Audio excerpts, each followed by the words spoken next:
আৰু কাম কৰিছে, বহুত কাম কৰিছে। এনেকুৱা মানে ৰাস্তা ঘাটেদি গাড়ী যাব নোৱাৰে, এনেকুৱা কাম কৰি দিছে। লাহৰীঘাট সমষ্টিৰ মানুহ আপোনালোকক কৈ আছোঁ, আমি আকৌ ডক্টৰ আসিফ নাজাৰক চাওঁ কংগ্ৰেছৰ পৰা। মোৰ হিচাপে এনেকুৱা মানুহ এটা বিচাৰি আছোঁ আমি, যোনে নেকি খালি ইলেকশ্যনৰ সন্মুখত আহি আমাৰ ইফালে আহি ঘূৰি থাকে, পাক পাৰি থাকে। এই 5 বছৰ যে যায়গৈ, এই 5 বছৰ একবাৰো খোজ খবৰ নলয় মানুহবিলাক কেনেকৈ আছে, কি বিষয়। কিন্তু যেতিয়া ভোট লোৱাৰ সময় হয় তেতিয়াহে আহি একদম সপ্তাহত 2 দিনকৈ আহি থাকে। কংগ্ৰেছৰ পৰা তেওঁৰ দেউতাকে 15 বছৰ ৰৈ গ'লে, যি কাম কৰিলে সেইটো ৰাইজে চায়ে আছে।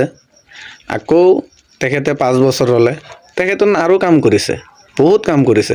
এনেকুৱা মানে ৰাস্তা ঘাটেদি গাড়ী যাব নোৱাৰে, এনেকুৱা কাম কৰি দিছে।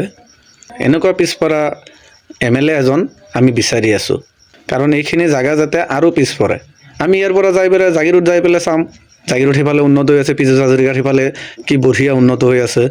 মই কোনো পাৰ্টীৰ লগত নহয়, কাৰণ এইটো মাথাবুৰিটো যিটো মায়ঙৰ পৰা যিটো বুঢ়াগড়লৈ গৈছে, আপুনি একবাৰ ইফালে যাই চাব ৰাস্তাটো কেনেকুৱা। আৰু সিফালে পীযুষ হাজৰিকাৰ সিফালে এইখিনি চাই যাব, মায়ঙৰ বৰবৰীৰ পৰা এই মায়ঙলৈকে আপুনি যাই চাবচোন। আমাৰ এইখিনি জেগা এনেকুৱা কিয়, তো আমাৰ প্ৰশ্ন উঠে। যেতিয়া নেকি ইলেকশ্যনৰ সন্মুখত এতিয়া যায় আপুনি গেৰুৱাৰ পৰা ৰাস্তাটো ঠিক কৰি আছে। আজি আমি 4-5 বছৰ ধৰি ইফালে যাই আছোঁ, এনেকুৱা ভাঙা ৰাস্তা, গাড়ীটো যাবই নোৱাৰে। এতিয়া ইলেকশ্যনৰ সন্মুখত হৈছে, ভোট দিয়াৰ সময় হৈছে যে এতিয়া অলপ ৰাস্তাটো অলপ হেৰি কৰি আছে। এই 5 বছৰ ক'ত গৈছিলে, আগতে 15 বছৰ ক'ত গৈছিলে।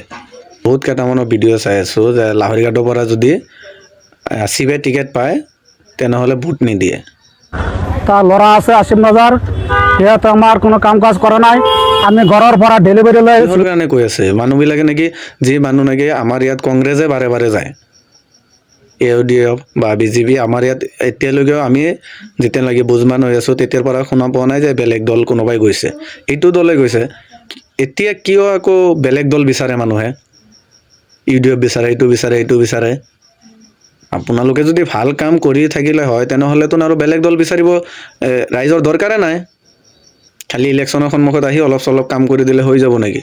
আগতে মানুহৰ সমস্যাবিলাক চাব লাগিব। আপোনালোকৰ মতামত কমেণ্টত জনাই যাব।